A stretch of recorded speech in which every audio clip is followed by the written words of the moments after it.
எனக்கு பெரிய பேராசையோ எதிர்கால திட்டங்களோ எதுவும் கிடையாது. என் மனசுக்கு எது சரியான பட்டன் படுறதோ அதை டக்குன்னு செய்றேன்.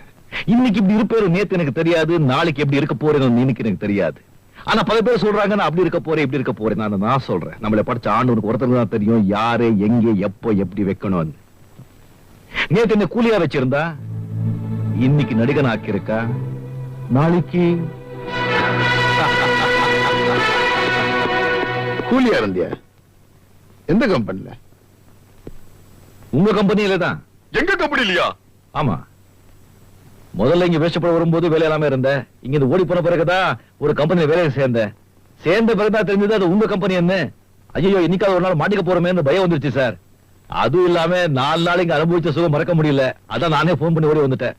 ஐயோ, எங்க கம்பெனில நீ வேலை பார்த்திருந்தா எங்க பசங்க உன்னை பாத்துருப்பாங்களே. நாளைக்கு உன்னை இங்க பார்த்தாங்கன்னா உன்னை கூலின்னு அடையாளம் கண்டுபிடிச்சிருவாங்களே. கவலைப்படாது.